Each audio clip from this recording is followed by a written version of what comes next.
Doctor Mohammad Yunus এখন যে policy গুলো হাতে নিয়েছে, এই 54 বছর আমার মনে হয় আমি যতটুকু অ্যানালাইসিস করেছি, যতটুকু পড়াশোনা আছে আমার, এ দেশটা দাঁড়িয়ে যেত শুধু দাদাদের কারণে দাঁড়ায়নি। যেহেতু পাশে মনে হয় দাদারা আছে, আপনাদের মতো এত বড় নিকৃষ্ট প্রতিবেশী পৃথিবীর ইতিহাসে কোন দেশ পায়নি। আন্তর্জাতিক মিডিয়াগুলো আজ রিপোর্ট দিচ্ছে আপনাদের সাথে কোনো একটা দেশের মিল নেই। পাকিস্তানের তো দা কুমড়ার সম্পর্ক, আফগানিস্তানের সাথে একটা চিকন বর্ডার আছে, তাও তাদের সাথে মিল নেই। মালদ্বীপের সাথে মিল নেই, ভুটানের সাথেও মিল নেই, মায়ানমারের সাথেও মিল নেই, সিরিয়ার সাথে তো নেই। বাংলাদেশের সাথে মিল ছিল, কন্যা নেই, মিল নেই। আপনারা যা করছে, প্রতিবেশী এ কাজ করে না। আল্লাহর ঘরগুলো একটা একটা করে ভেঙে ফেলছেন আর বলছেন এখানে 500 বছর আগে এখানে মন্দির ছিল। পৃথিবীর মানুষেরা মাটির নিচে তেল পায়, গ্যাস পায়, সোনা পায়, রূপা পায়, আর এই কুলাঙ্গাররা মাটির নিচে শুধু মন্দির পায়, তাও যেখানে সেখানে না, যেখানে মসজিদ আছে ওই জায়গায় পায়। আমরা যদি এখন বলি ঢাকার স্বামীবাগের যে মন্দির ইসকন, এটা 1000 বছর আগে এখানে মসজিদ ছিল, ভেঙ্গে মসজিদ বানাবো, কেমন লাগবে আপনাদের? আমরা আপনাদের মতো এরকম নাফরমান না। এ বাংলাদেশে আমরা সে জাতির লোকই আছি না কেন? এই দেশটা আমাদের। কথা বলুন না কেন? এখানে ইহুদি হোক, খ্রিস্টান হোক, মুশরিক হোক, বৌদ্ধ হোক, মুসলমান হোক, সব আমরা বাংলাদেশী। এক কথা বলেন, যা করছেন এতদিন, অন্তত কন্যার কারণে আমরা কিছু বলি না। কন্যা নেই, এখন যা আরম্ভ হয়েছে, 7 সিস্টার যদি ভেঙে যায়, আর ভেঙে যাবে। নবীজির হাদিস নেই যে টুকরা টুকরা হবে, কোরআনের গায়ে যারাই হাত দেবে। এর আগে যারাই হাত দিয়েছিল, আপনি তাকান রাশিয়ার দিকে, 12 টুকরা হয়ে গিয়েছিল। এই কথা বলছেন এখানে। 1500 বছর আগে আল্লাহর ঘর, মসজিদ, কাবা শরীফ, এখানে হাত দেওয়ার কারণে এদের পূর্বপুরুষ যারা আব্রাহা, আল্লাহ কাসফিন মাকুল বানিয়ে ফেলেছেন।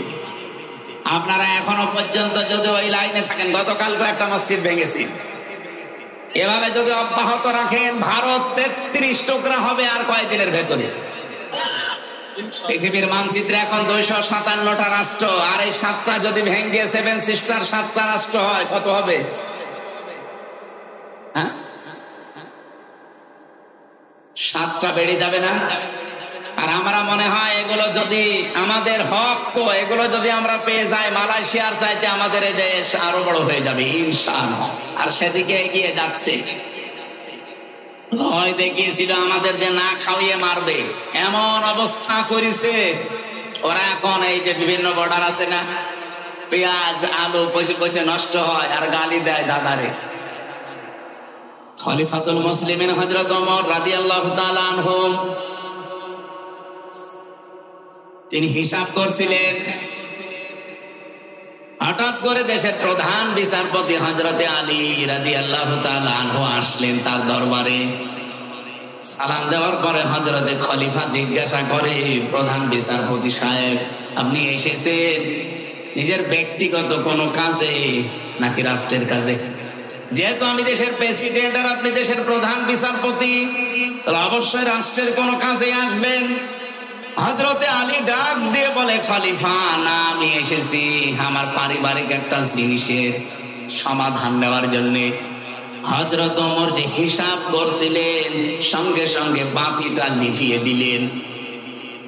মনের ভেতরে একটু দুঃখ লেগেছে প্রধান বিচারপতির, কি আমি দেশের প্রধান দায়িত্বে আছি, আমি এসেছি এই দেশের রাষ্ট্রপ্রধানের কাছে, উনি আমার সম্মানে বাতি যা ছিল আরো জ্বালিয়ে দেবে না, যেটা জ্বালানো ছিল এটাও নিভিয়ে দিল আমার মুখের ওপর, আমার সরাসরি অপমান।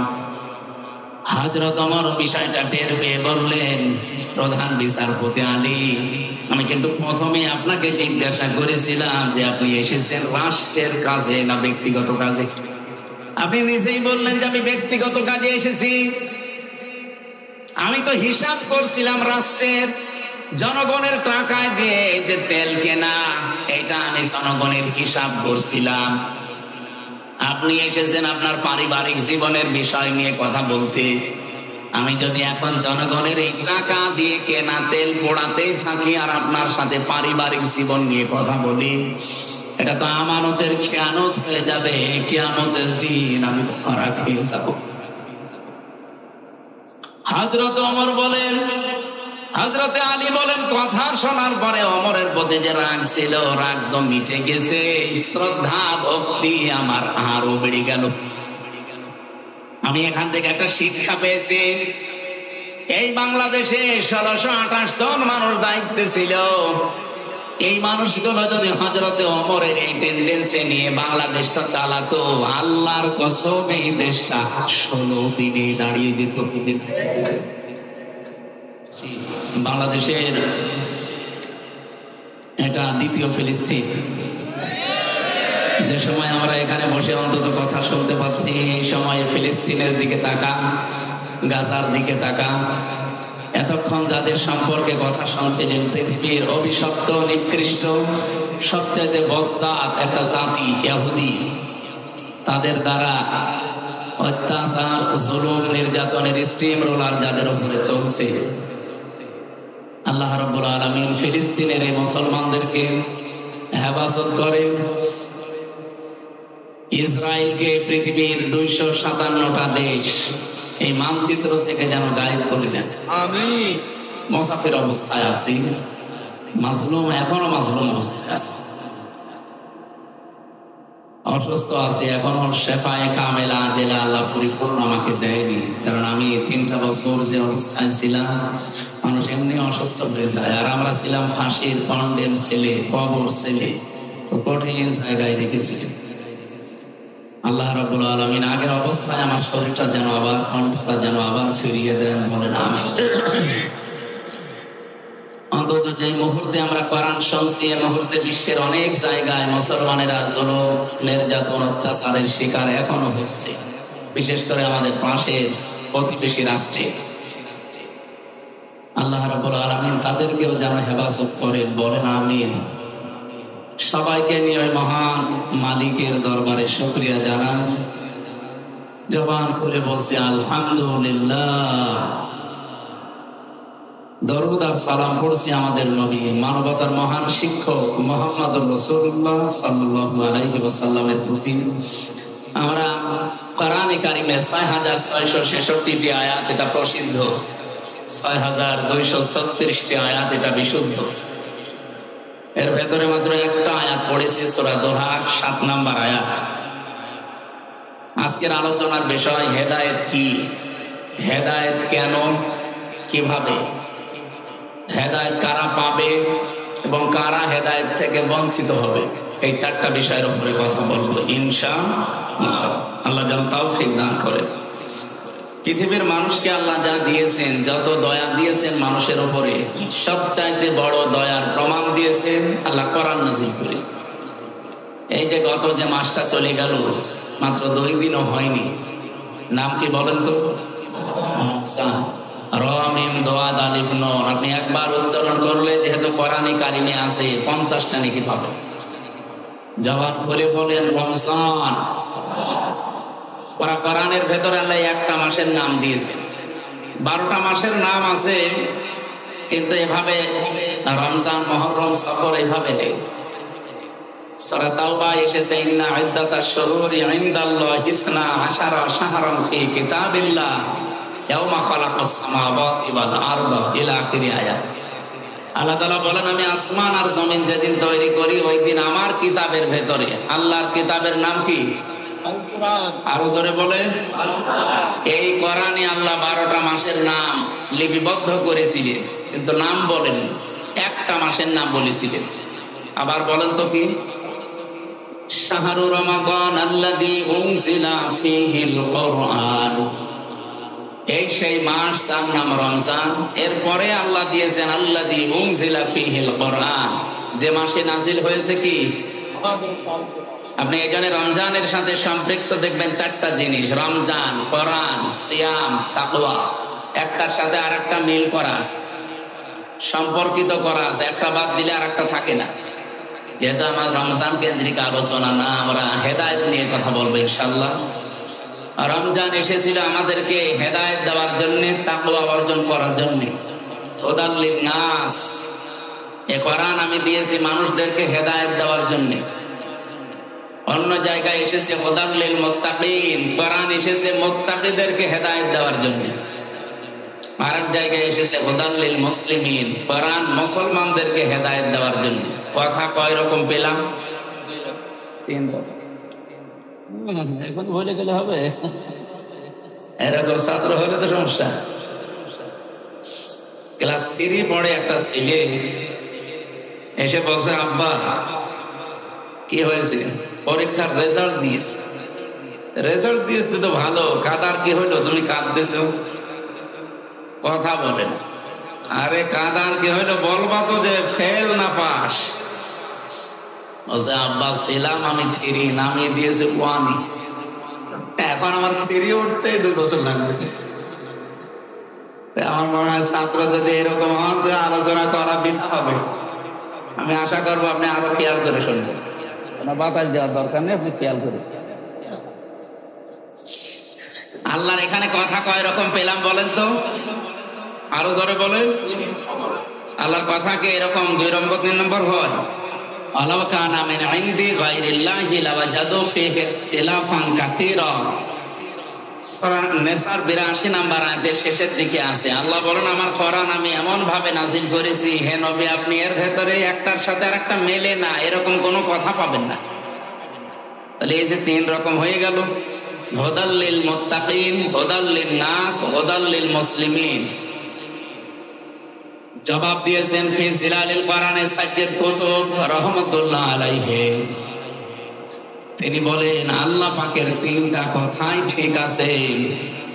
এই কোরআন থেকে পৃথিবীর সব মানুষ হেদায়েত নিতে পারবে, উপকার নিতে পারবে, কল্যাণ নিতে পারবে, সেই ক্ষমতা কোরআনের নেই, আছে।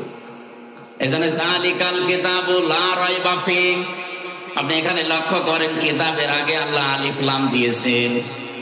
আরবি গ্রামার অনুযায়ী আলিফ লামটা নির্দিষ্ট করার জন্য বলা হয়। পৃথিবীতে একটাই মাত্র কিতাব আল্লাহ পাঠিয়েছেন যেটা মানুষকে হেদায়েত দেওয়ার ক্ষমতা রাখে। তার নাম কি? কথা বুঝলেন এ পর্যন্ত? এই আয়াতের ব্যাখ্যা একটা হাদিস পেয়েছি আমি, যে প্রথমে পড়েছিলাম। এই এদিকে তাকান। মানিত্তাবাআল হুদা বিগাইরিল কোরআন আদাল্লাহুল্লাহ। তিরমিজি শরীফের হাদিস। নবীজি বলেন, কোরআন বাদ দিয়ে পৃথিবীতে কেউ যদি হেদায়েত পাওয়ার জন্য কোন জায়গায় ধর্ণা দেয়, ওর নিয়ত যদি ভালো থাকে, আল্লাহ নিজে দায়িত্ব নিয়ে তাকে গোমরা বানিয়ে দেয়। আপনি কি আলহামদুলিল্লাহ বললেন না নাউজুবিল্লাহ? এখানে যেহেতু প্রিন্সিপাল আছে, মুহাদ্দিস আছে, অনেক আলেমও আছে, আপনি খেয়াল করেন শব্দের দিকে। নবীজি যদি দল্লা শব্দ দিতেন, দল্লা ইয়াদিল্লু, তাহলে বাংলা অর্থ আসতো আপনি নিজেই নিজেকে খারাপ বানিয়ে ফেলেছেন। দল্লা শব্দ যখন এসেছে বাবি ফাআল থেকে, আদাল্লা ইয়াদিল্লু, এর বাংলা অর্থ দাঁড়িয়েছে আপনি কোন জায়গায় হয়তো গিয়েছিলেন ভালো হওয়ার নিয়তে, হেদায়েত পাওয়ার জন্য, কিন্তু কোরআন সেখানে ছিল না। এই জন্য আল্লাহ নিজে দায়িত্ব নিয়ে আপনাকে আরো খারাপ বানিয়ে দেবে। সাতক্ষীরাবাসী মন থেকে বলবেন তো, হেদায়েত দেওয়ার একচ্ছত্র মালিকানা হামসার। এই যে জেলায় একজন পীরের নাম শোনা যায় নলতায়, এখন যিনি বসে আছেন উনি তো হেদায়েত দিতে পারে। পৃথিবীতে এমন কেউ আছে? হেদায়েত দেওয়ার একচ্ছত্র মালিকানা কার? এটা নবীজিকে আল্লাহ দেন নাই। বিশ্ব নবীকে যদি আল্লাহ এটা দিয়ে দিতেন, তে আমাদের পর্যন্ত আসতো না। হযরত আবু হুরায়রা রাদিয়াল্লাহু তাআলা আনহু একদিন একটা গাছ লাগাচ্ছিলেন, হঠাৎ তিনি হেসে ফেললেন। সাহাবীরা জিজ্ঞেস করেন যে গাছ লাগাচ্ছিলেন, হাসলেন কেন? হযরত আবু হুরায়রা বলেন এই কিছুক্ষণ আগে কোরআনে কারীমের সূরা কাসাস 56 নম্বর আয়াত নাযিল হয়েছে, ইন্নাকা লা তাহদি মান আহবাবতা ওয়ালাকিন্নাল্লাহা ইয়াহদি মান ইয়াশা ওয়া হুয়া আ'লামু বিল মুহতাদিন। এটা ইবনে কাসিরের ভেতরে বিস্তারিত পাবেন। আল্লাহ রাব্বুল আলামিন এখানে জানিয়েছেন, হে নবী, আপনি যাকে ভালোবাসেন তাকে হেদায়েত দিতে পারেন না, বরং আমি আল্লাহ যাকে ভালোবাসি, আমি আল্লাহ যাকে চাই তাকে হেদায়েত দান করি। আর আমি আল্লাহ সবচাইতে ভালো জানি যে হেদায়েত পাবে কে। আল্লামা ইসনে তাফসীল দিয়েছেন, আল্লাহ পাক যেহেতু নিজের হাতে রেখে দিয়েছেন, এই জন্য আমি আজকে আনন্দিত, আমি এত খুশি। যদি নবীর হাতে দিয়ে দিত তো আমি আবু হুরায়রা পর্যন্ত হেদায়েত আসতো না। নবীজি তার নিজের আত্মীয় স্বজন চাচা ভাতিজা এদেরকে দিয়ে শেষ করে দিত, আমাদের পর্যন্ত আসতো না। তাহলে হেদায়েত যেটা, এটা পৃথিবীর কারো হাতে আল্লাহ দেয়নি, দিয়েছেন কার হাতে? আল্লাহ নিজের হাতে।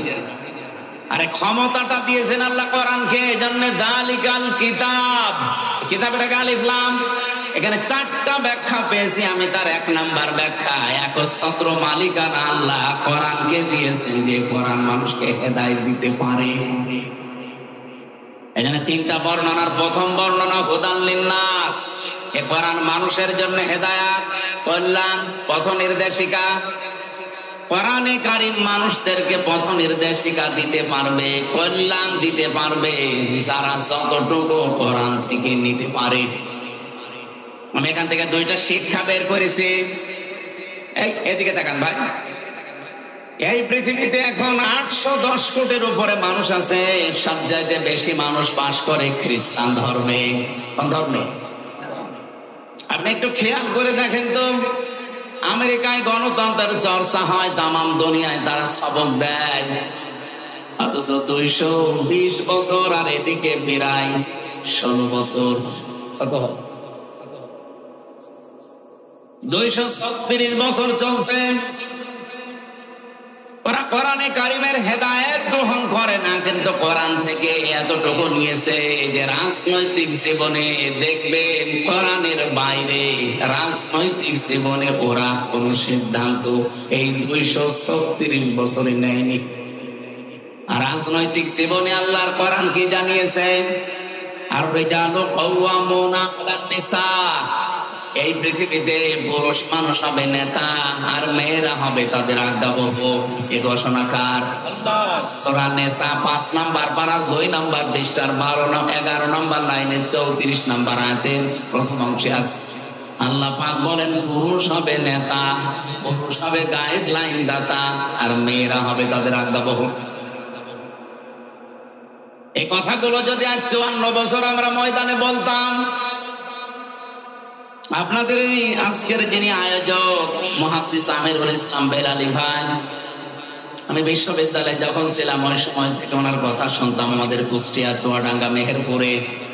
উনি বলতেন কোরআনের কথাগুলো যেভাবে বলা দরকার এই স্টেজগুলোতে এভাবে না বলতে বলতে দেশের মানুষের অভ্যাস হয়েছে পুরুষ মানুষ এখন সগালে আর বউগুলো রাজমিস্ত্রি, উল্টিয়ে গেছে।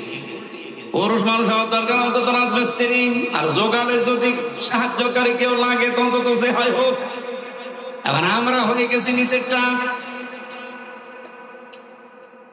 এই আয়াতের ব্যাখ্যা একটা হাদিস পেয়েছি, নবীজি বলেন, বলেন নবীজি সাল্লাল্লাহু আলাইহি ওয়াসাল্লাম, লা ইউফলিহা কওমুন আল্লাহু আমরহুম ইমরাতুন, বুখারী শরীফের হাদিস।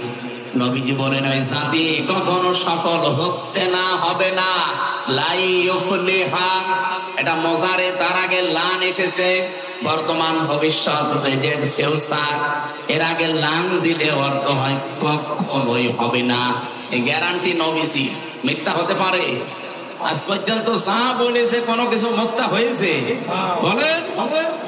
উনি বললেন কখন ওই জাতি সফল হচ্ছে না, হবে না, যে জাতির দায়িত্বে আছে কোন নারী, আর 54 বছর আমরা এই হাদিসটা মানতে পারি নাই।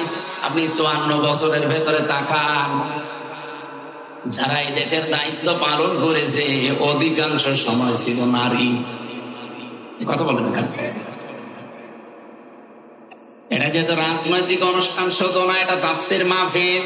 কোরআন আর হাদিস থেকে যা বলছি মেনে নিন, কাজে লাগবে।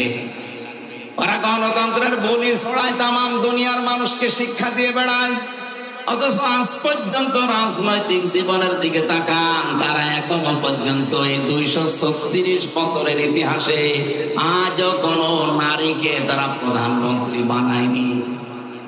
বানিয়েছে ডোনাল্ড ট্রাম্পের মতো একটা, সে যাই এইরকম মানুষকে তারা ভোট দিয়ে প্রধানমন্ত্রী বানিয়েছে, কিন্তু কমলা হ্যারিসের মধ্যে শিক্ষিতা মহিলা, তাকে কিন্তু দায়িত্ব দেয়নি। ওরা জাতে মাতাল হলো, তাহলে ঠিক আছে, আর আমরা জাতেও মাতাল, তাহলেও মাতাল। সুতরাং মাতলামি করা যাবে না। সামনে থেকে কোরআনের হেদায়েত ওরা নিয়ে দেখেন আজ দাঁড়িয়ে গেছে পৃথিবীতে। আমরা 54 বছরও দাঁড়াতে পারলাম না। মালয়েশিয়া ছিলাম কয়েকদিন আগে, ওরা 2004 সাল থেকে ওরাও দাঁড়িয়ে গেছে। ওরা যারেই দেয় অন্তত সে পুরুষ মানুষ হোক। মাহাতির মোহাম্মদের আগে যারা ছিল, পরে যারা, সবগুলোই কিন্তু পুরুষ, কোন মহিলাকে দায়িত্ব দেয় না। পৃথিবীর যেখানে যেখানে তাকান কোন মহিলা নেই, পুরুষ মানুষ দায়িত্বে আছে, তারা দাঁড়িয়ে যায়। আমরা দাঁড়াতে পারি না রসুলের এই হাদিসের বাইরে যাওয়ার কারণে। আর কোরআনের হেদায়েত পৃথিবীর মানুষ যতটুকু নেবে ততটুকু উপকার পাবে। 2 নম্বরে হুদাল্লিল মুসলিমিন, মুসলমানেরা এখান থেকে উপকার পাবে। হ্যাঁ, মুসলমান যতটুকু নিয়েছে ততটুকু উপকার পায়।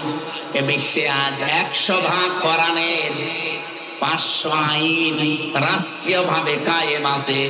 কোন দেশে আছে কিনা আমার জানা নেই। আফগানিস্তানে থাকতে পারে, সৌদি আরবে 70 ভাগ আছে, 30 ভাগ নেই।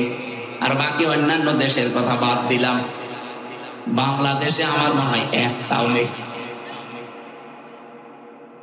যাই আছে যে দেশে কোরআন থেকে ওরা যতটুকু মানে ততটুকু উপকার পায়। এই যে মালয়েশিয়াতে যে বিশ্ববিদ্যালয়ে আমি ছিলাম, অন্যান্য দেশের ছাত্র ছাত্রী যারা, এরা 120টা দেশের ছেলে মেয়েরা পড়াশোনা করে। কয়েকজনের সাথে পরিচয় হওয়ার পরে বলছে, বাংলাদেশ আর ভারতের লোক যদি এখানে না থাকে, এই যে ক্যাম্পাস আমাদের কুষ্টিয়া যে বিশ্ববিদ্যালয়ের চাইতে অন্তত 20 ডবল বড় হবে। এই বিশাল এরিয়ার ভেতরে যদি একটা মোবাইল পড়ে থাকে, সারাদিন সারা রাত পড়ে থাকলে চুরি হবে না, কেউ ধরবেও না। কিন্তু যদি বাংলাদেশ আর ভারতের কেউ পাশ দিয়ে হেঁটে যায়, আর পাওয়া যাবে না। মানে কি পরিচয় দিয়ে বলছে, বলবো যে আমার বাড়ি বাংলাদেশে, শুধু বাংলাদেশ আর ভারতের লোক যদি পাশ দিয়ে যায় তাহলে গায়েব হয়ে যাবে। অন্য কোন দেশের ছেলে মেয়েরা পাশ দিয়ে সারাদিন সারা রাত হেঁটে যাবে না, যার জিনিসটা।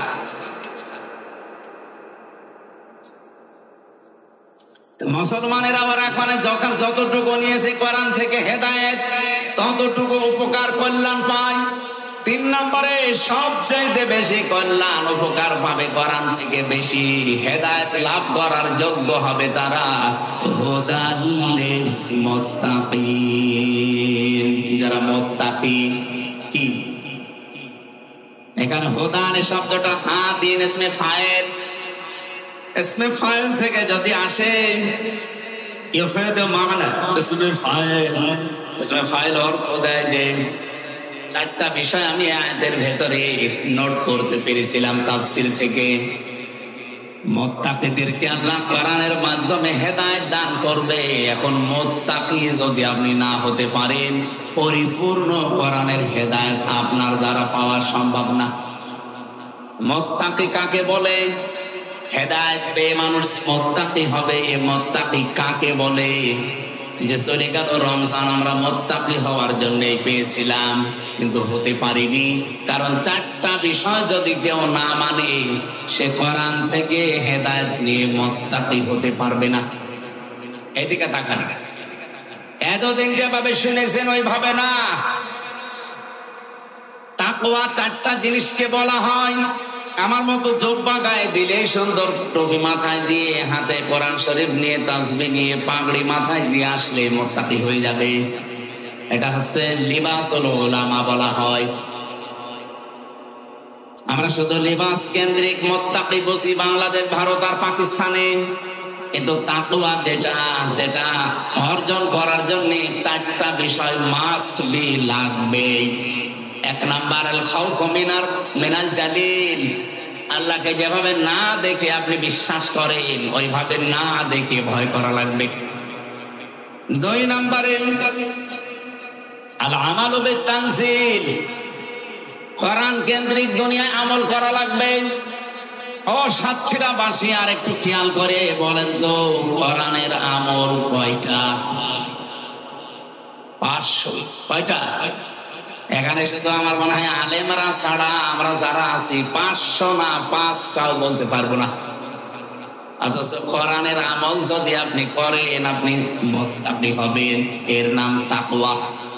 3 নম্বরে আল কিনায়াতু বিল কলিল, অল্পে তুষ্ট থাকা লাগবে।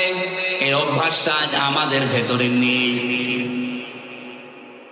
54 বছরে যারা দায়িত্বে ছিল, অল্পে তুষ্ট থাকা লাগবে। যদি আমরা অর্জন করতে পারতাম, এই দেশ মালয়েশিয়ার মতো দাঁড়িয়ে যেত, দুর্নীতি হতো না। ওই দেশে আমি আর যাই পেয়েছি না পেয়েছি, একটা জিনিস আমার খুব ভালো লেগেছে, ওখানে যদি কেউ খাদ্যে ভেজাল দেয়, যদি খাদ্যে ঔষধ মেশায়, ফরমালিন দেয়, যদি ধরা পড়ে কোনো বিচার নেই, সঙ্গে সঙ্গে মেরে ফেলবে। অথচ বাংলাদেশে এই যে আব্দুল জব্বার মন্ডল, আমার কুষ্টিয়া বিশ্ববিদ্যালয়ের বড় ভাই, উনি ম্যাজিস্ট্রেট। ঢাকাতে দেখতেছি বিভিন্ন দোকানে, এই যে সারা রমজান গেল দেখলাম, ধরছে, ধরার পরে উনি জরিমানা দিচ্ছে অথবা জেল ডেকে দিচ্ছে, জেলে যাচ্ছে। কি হচ্ছে? 2 মাস 3 মাস 5 মাস পরে বের হয়ে যা খরচ হয়েছিল 10 ডবল আবার তুলতেছে। কিন্তু এটা যদি ওই রকম নিয়ম করতাম যে খাদ্যে ভেজাল দিলে কোনো বিচার নেই, কোনো হিসাব নেই, সঙ্গে সঙ্গে মেরে ফেলা লাগবে, এ বাংলাদেশে একদিনেই ভেজাল মুক্ত খাবার আমরা পেয়েছিলাম। আমি 9 দিনে একটা কাশিও ওই দেশে দেইনি, কারণ কোনো ধোলা নেই, খাদ্যে কোনো ভেজাল নেই, ভেতরে যা যাচ্ছে সব আসল জিনিস, আর পরিবেশও ভালো। আমি কাশি দেবো কি করি? আরে 8-9 দিন এসেছি, কাশির তো শেষ নেই। ঔষধ কি, ফার্মেসি কি, কোথায় আছে ডাক্তার, আমি খোঁজও নেইনি, কারণ লাগেই নাই। আর এখানে এসে 8-9 দিনে আমার মনে হয় ওই 9 দিনেরও কাজ হচ্ছে। এটা না, আমাদের 3 নাম্বার অল্পে তুষ্ট থাকা লাগবে। আপনি যদি তাকওয়া অর্জন করতে চান, অবশ্যই মাস্ট বি, এই বিষয়টা আমাদের খেয়াল রাখতে হবে। বাংলাদেশে এটা নেই, এই জন্য এক একজন দেখেন 36,000 কোটি টাকার মালিক হয়েছে। এতে দরবেশের মতো একটা মানুষ, ওর মাথার চুল থেকে পায়ের স্যান্ডেল পর্যন্ত পুরাটা সাদা না, উপরের বিষয় ভেতরেও সাদা। এইরকম মানুষ ও যদি 36,000 কোটি টাকা চুরি করে, এই সাতক্ষীরার কেউ এক জায়গায় বসে বসে যদি গণনা করেন হাত দিয়ে, আপনার হাত ব্যথা হয়ে যাবে। 36 টাকা না, 36,000 কোটি টাকা। অল্পে তুষ্ট হতে পারে না একটা মানুষের চলতে কয় টাকা লাগে? আমি বাইরের যতগুলো দেশ এবার ভ্রমণ করেছি, Singapore, Thailand, Indonesia, Malaysia, Dubai, এরপরে এই যে বাহরাইন, সৌদি আরব, আমেরিকা, যতগুলো দেশ আমার নিয়ে গেল, যেখানে যায় দেখি 2-3 জন শয়তানের সাথে দেখা। মানে ওরা ওই সাহেব পাড়া বানিয়েছে, বেগম পাড়া বানিয়েছে, কিন্তু ওখানে থাকতে পারে না, ভয়তে থাকে সব হোটেলে। আর আমার কমিটি নিয়ে যে হোটেলে রাখে, হোটেল থেকে নেমেই দেখি নিচতলায় বসে 2 জন বসে বসে গল্প করছে। কি গো এখানে? হুজুর আমরা আগে পালিয়েছি। পালাবেন কেন? আপনি কি কাজ করলেন এমন যে 15 বছর 16 বছর পরও আপনাকে পালানো লাগলো? অল্পে যদি তুষ্ট থাকতে পারতেন, যতদিন হায়াত ছিল ততদিন আপনি ক্ষমতার চেয়ারে বসে থাকতে পারতেন, কেউ আপনাকে পালাতে বলতো না, আপনার পালানো রাখতো না। এই কথা বলে না কেন? এখান থেকে যদি কেউ শিক্ষা না নেয়, আগামীতে যারা অনেকে উল্টা পাল্টা ভাবতেছে, যারা বসি। আজকে মাওলানা মোশাররফ সাহেব বলছিলেন, একজন বক্তব্য আমি নাম নিলাম না, উনি দিয়েছে, সংস্কার যাই করেন আমি যদি চেয়ার পাই সব পাল্টিয়ে ফেল। একটা কথা হইলো তো, পাগল এমন কথা বলে না। সেদিন জয়পুরহাটে একজন বলছিল 15 বছর তো কোরআনের মাহফিল করতে গিয়ে অনেকে অনুমতি দিয়েছে, আমরা যদি চেয়ার পাই অনুমতি দেব না। আরে ভাই, আপনি এরকম পাগলামি করলেন কি করে? এ কথা বলতেন অন্তত চেয়ারে বসে বলতেন। যা বলে দিলেন দেশের মানুষ তো সব বুঝে ফেলেছে যে আপনি কি করবেন। একজনের শুনলাম 620টা বাড়ি আপনার লাগে কত? 620টা বাড়ি বানিয়েছেন, অথচ একটা বাড়িতেও তো এখন থাকতে পারেন না, থাকেন হোটেলে। আমার মনে হয় 7 মাস যদি থাকতে পারতো আরো 120টা বানিয়ে ফেলতো। এই কথা বলেন এখানে। এখানে তাকওয়া অর্জন করতে হলে যে যা করছে করুক, অন্তত আমরা অল্পে তুষ্ট থাকা লাগবে, এই মন মানসিকতা তৈরি করেন। 4 নম্বরে আখিরাতের মুসি তৈরি করার জন্য সচেষ্ট থাকতে হবে। কি কথা বুঝতেছেন? আমি যে এখনই চোখ বন্ধ হয়ে যায়, এখনই যদি আল্লাহর নবীর সামনে অথবা মহান আল্লাহর সামনে আমাকে দাঁড় করানো হয়, আমার যে জীবন আমি পার করলাম এটা নিয়ে বিশাল জীবন পার হওয়া যাবে তো? এই টেন্ডেন্সি যতদিন পর্যন্ত মানুষের ভেতরে বদ্ধমূল না হবে 100%, ওই মানুষের জীবন পরিচ্ছন্ন হওয়া, তাকে মুত্তাকি হওয়া সম্ভব না। খলিফাতুল মুসলিমিন হযরত ওমর রাদিয়াল্লাহু তাআলা আনহু তিনি হিসাব করছিলেন, হঠাৎ করে দেশের প্রধান বিচারপতি হযরতে আলী রাদিয়াল্লাহু তাআলা আনহু আসলেন তার দরবারে। সালাম দেওয়ার পরে হযরতে খলিফা জিজ্ঞাসা করে, প্রধান বিচারপতি সাহেব, আপনি এসেছেন নিজের ব্যক্তিগত কোনো কাজে নাকি রাষ্ট্রের কাজে? যেহেতু আমি দেশের প্রেসিডেন্ট আর আপনি দেশের প্রধান বিচারপতি, তাহলে অবশ্যই রাষ্ট্রের কোনো কাজে আসবেন। হযরতে আলী ডাক দিয়ে বলে, খলিফা না, আমি এসেছি আমার পারিবারিক একটা জিনিসের সমাধান নেওয়ার জন্য। হযরত ওমর যে হিসাব করছিলেন, সঙ্গে সঙ্গে বাতিটা নিভিয়ে দিলেন। মনের ভেতরে একটু দুঃখ লেগেছে প্রধান বিচারপতির, কি আমি দেশের প্রধান দায়িত্বে আছি, আমি এসেছি এই দেশের রাষ্ট্রপ্রধানের কাছে, উনি আমার সম্মানে বাতি যা ছিল আরো জ্বালিয়ে দেবে না, যেটা জ্বালানো ছিল এটাও নিভিয়ে দিল আমার মুখের ওপর, আমার সরাসরি অপমান। হযরত ওমর বিষয়টা টের পেয়ে বললেন, প্রধান বিচারপতি আলী, আমি কিন্তু প্রথমে আপনাকে জিজ্ঞাসা করেছিলাম যে আপনি এসেছেন রাষ্ট্রের কাজে না ব্যক্তিগত কাজে? আপনি নিজেই বললেন যে আমি ব্যক্তিগত কাজে এসেছি। আমি তো হিসাব করছিলাম রাষ্ট্রের, জনগণের টাকায় দিয়ে যে তেল কেনা, এটা আমি জনগণের হিসাব করছিলাম। আপনি এসেছেন আপনার পারিবারিক জীবনের বিষয় নিয়ে কথা বলতে। আমি যদি এখন জনগণের এই টাকা দিয়ে কেনা তেল পোড়াতেই থাকি আর আপনার সাথে পারিবারিক জীবন নিয়ে কথা বলি, এটা তো আমানতের খেয়ানত হয়ে যাবে। কিয়ামতের দিন আমি তো ধরা খেয়ে যাবো। হযরত ওমর বলেন, হযরতে আলী বলেন, কথা শোনার পরে ওমরের প্রতি যে রাগ ছিল, রাগ তো মিটে গেছে, শ্রদ্ধা ভক্তি আমার আরো বেড়ে গেল। আমি এখান থেকে একটা শিক্ষা পেয়েছি। এই বাংলাদেশে 1628 জন মানুষ দায়িত্বে ছিল। এই মানুষগুলো যদি হযরতে ওমরের এই টেন্ডেন্সি নিয়ে বাংলাদেশটা চালাতো, আল্লাহর কসম এই দেশটা 16 দিনে দাঁড়িয়ে যেত। শুধু পোশাকে আশাকে আমাদের এই দেশে বাংলাদেশ, ভারত, পাকিস্তানে তাকওয়া আমরা মনে করি যে বিশাল তাকওয়াবান বুজুর্গ হয়ে গেছে, বিশাল মুত্তাকি। মুত্তাকি তো হওয়া লাগবে অন্তর থেকে। এই 4টা বিষয় যত বেশি আপনার ভেতরে পাওয়া যাবে যে আমি আখিরাতের জন্য সচেষ্ট হয়ে গেছি, আমার জবাবদিহিমূলক আচরণ তৈরি করা লাগবে, আপনি মনে করবেন আল্লাহর দরবারে সবচাইতে বেশি সম্মান আপনার। ইন্না আকরামাকুম ইনদাল্লাহি আতকাকুম। তার জীবনীতে পড়ছিলাম এই যে আখিরাতের পুঁজি তৈরি করা, রাসূলের সামনে নিজের জীবন, আল্লাহর সামনে নিজের জীবন, আমি যে হিসাব দেওয়া লাগবে আমার, এই কথাটা যত বেশি বদ্ধমূল হবে আপনার ভেতরে, আপনার জীবন তত বেশি পরিষ্কার হবে। এটা হযরত ওমরের জীবন থেকে পেয়েছি। হযরত ওমর তার সন্তানটা ভর্তি করে দিলেন মাদ্রাসায়, আব্দুল্লাহ ইবনে ওমর রাদিয়াল্লাহু তাআলা আনহুমা। ওই মাদ্রাসায় পড়ছিল হযরত হুসাইন, প্রধান বিচারপতির ছেলে, হযরত আলীর ছেলে। বারবার টেবিলের উপর থেকে কলম ফেলে দেয়, বলে তুলে দাও। একবার, দুইবার, তিনবার তুলে দেওয়ার পর উনি বলে ফেললেন যে তুমি বারবার কলম ফেলে দাও, আমারে তুলতে বলো, আমি কি তোমার খাদেম, চাকর?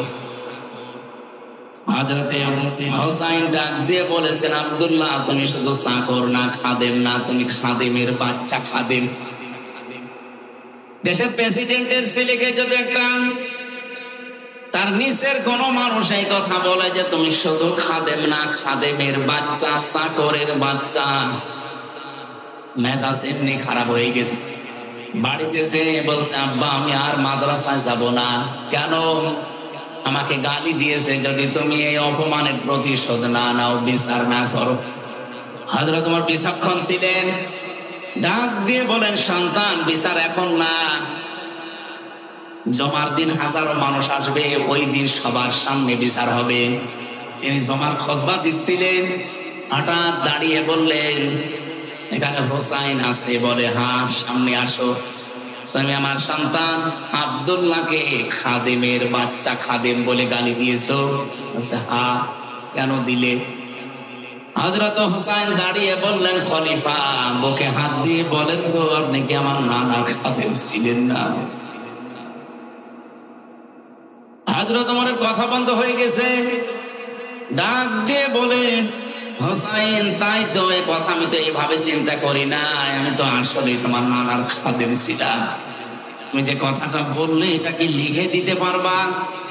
কাগজ কলম নিয়ে আসেন, খেজুরের পাতা নিয়ে এসেছে, ওখানে লিখে দিলেন, ওমর আমার নানার খাদেম ছিল, আমি দেখেছি, ইতি হোসাইন ইবনে আলী।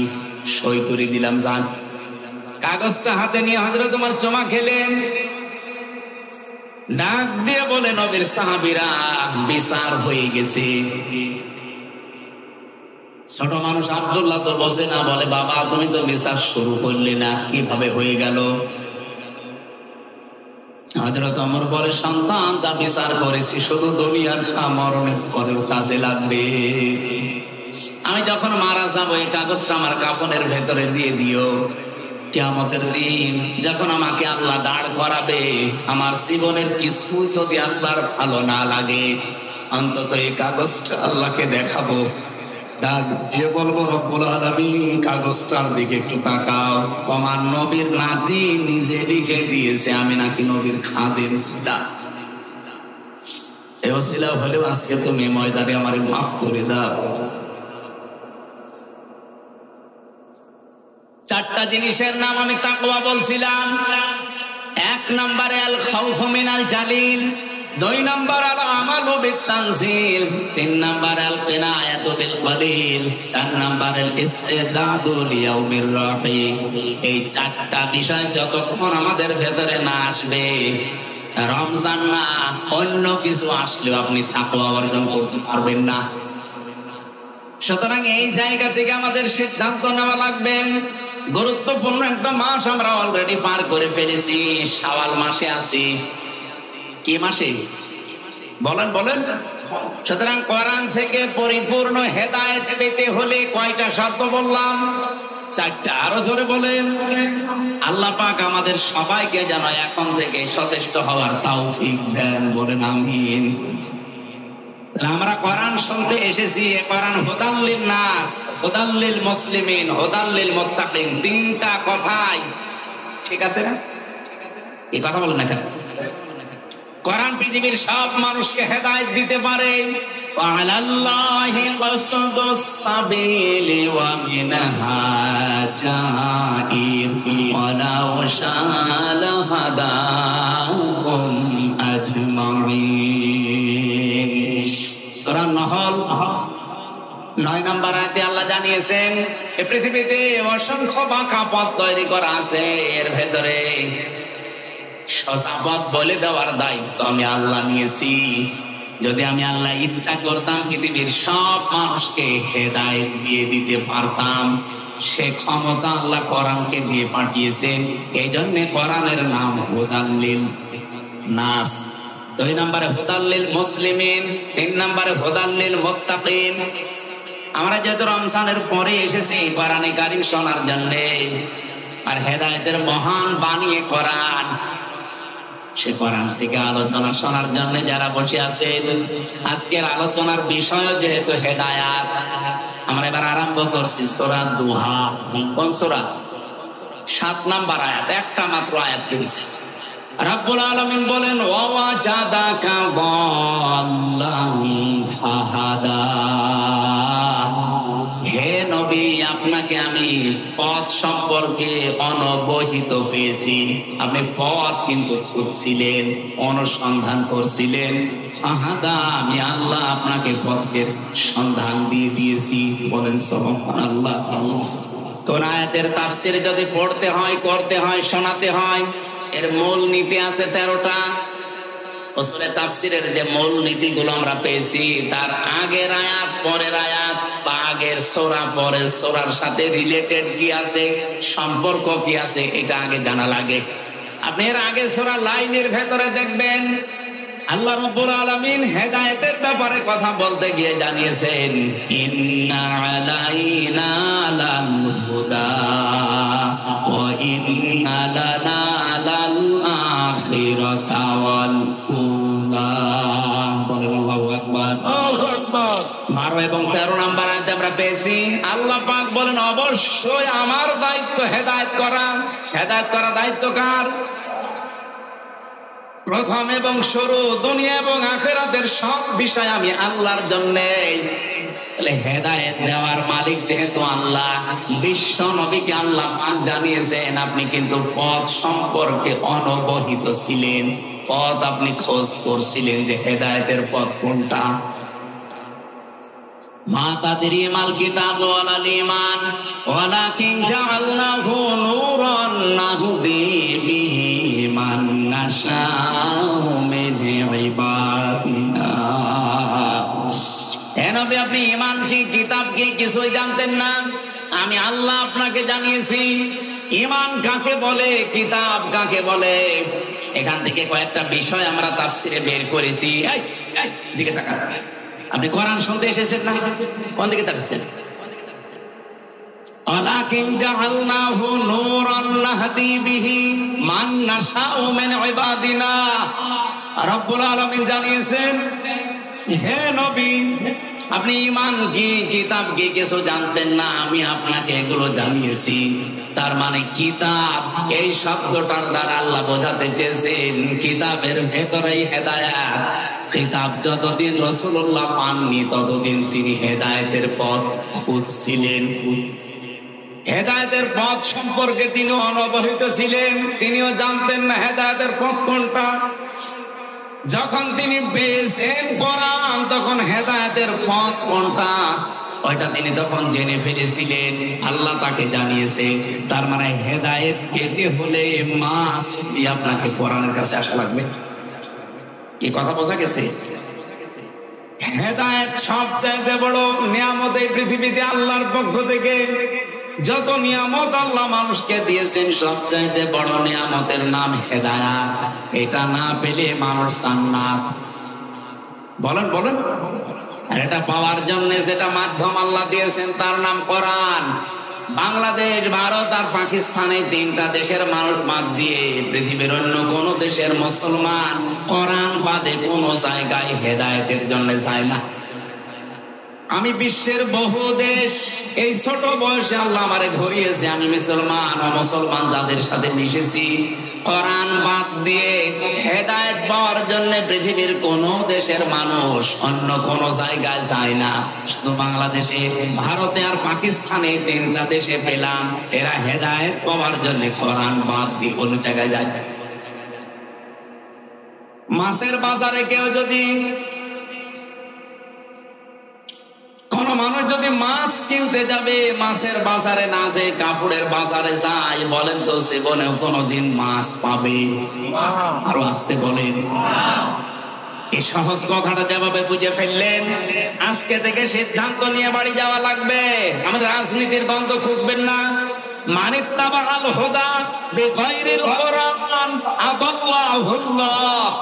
কোরআন যেখানে নেই, ভালো হওয়ার নিয়তেও যদি চান, আপনাকে গোমরা বানিয়ে দেবে। হামজা কে? আল্লাহ। আদাল্লাহুল্লাহ সরাসরি ফাইল আল্লাহ নিজে। আল্লাহ নিজে বলেন আমি তোকে গোমরা বানিয়ে দেব।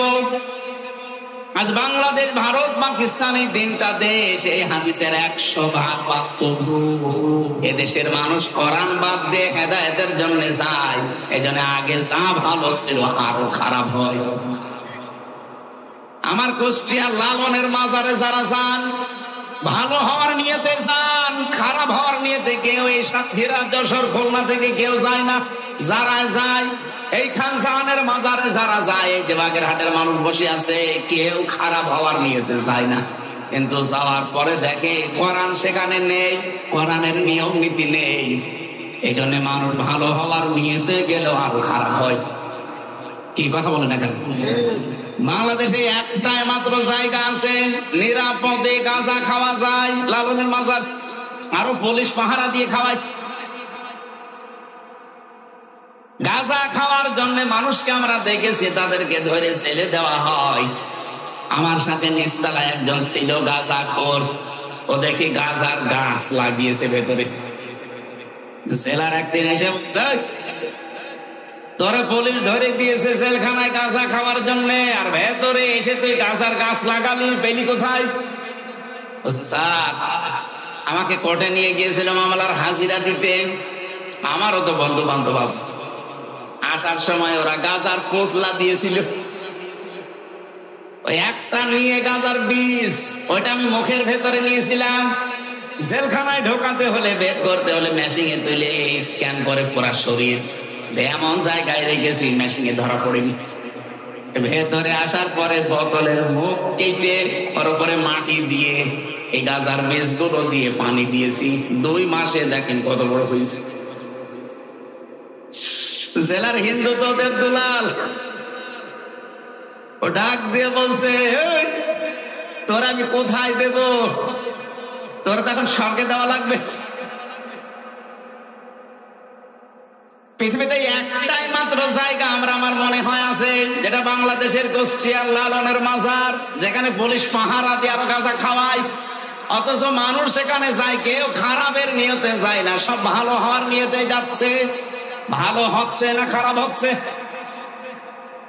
আমি এখান থেকে যেটা বলতে চাই, বারবার আমি সেই গোড়ায় আসতেছি, এ কারণে যে আজকে থেকে শুধু এখানে আসা না, সিদ্ধান্ত নেওয়া লাগবে কঠিন ভাবে।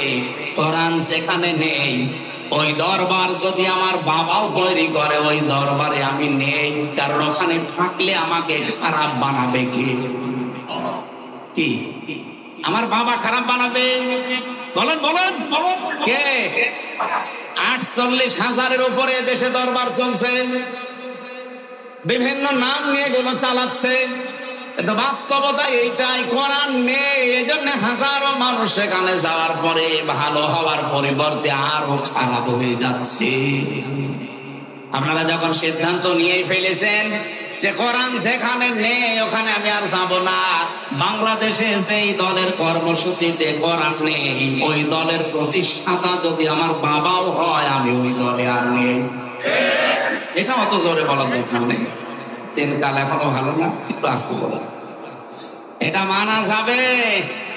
কারা কারা সত্যি মানবেন আজকে থেকে, তারা হাত তুলবেন। আন্দাজ হাত তুলবেন ভাই, দেখেন তো হাত তোলেনি কে? আজকে ধরা পড়ে গেছে। দেখেন হাত বলে নাকি আশপাশ তাকান তো, মাহফিল সাকসেস হয়ে গেছে আলহামদুলিল্লাহ। এখন যদি সব বাড়ি চলে যান কোনো অসুবিধা, যা বাড়ি চলে যান। কারণ কোরআন সেই দলে নেই যে দলের কর্মসূচিতে কোরআন নেই। ওই দল যদি আমার বাবাও তৈরি করে, আমি ওখানে থাকলে আমাকে খারাপ বানাবে কে? আল্লাহ। আমার হয়তো নিয়ত ভালো আছে যে আমি ভালো হব, কিন্তু আমাকে ভালো থাকতে দেবে? আমাকে ভালো থাকতে দেবে না কে? দেখেছেন কত বড় কঠিন কথা। সিদ্ধান্ত শুধু পীরের দরবার না, রাজনৈতিক দলগুলোকেও বলছি, বাঁচতে চান কোরআন নেই ওই দলে থাকবেন না। এই কথা বলে না কেন? হযরত জুনদুব রাদিয়াল্লাহু তাআলা আনহু থেকে বর্ণিত, এই যে সূরার নামকরণের ভেতর আমি পেয়েছি সূরা দোহা। বিশ্ব নবীর কাছে প্রায় কেউ লিখেছে 17 দিন, কেউ লিখেছে 20 দিন, কেউ লিখেছে 40 দিন। ওহী আসা বন্ধ হয়ে গিয়েছিল, তিনি অসুস্থ ছিলেন। একবার তিনি ইনশাআল্লাহ শব্দটা বলেননি। রব্বুল আলামিন সূরা কাহফের 34 নম্বর আয়াত নাযিল করে তাকে আল্লাহ ধমকের সুরে বলেছিলেন, ওয়ালা তাকুলান্না লিশাইইন ইন্নী ফাইলুন যালিকা গাদা ইল্লা ইয়াশা আল্লাহ।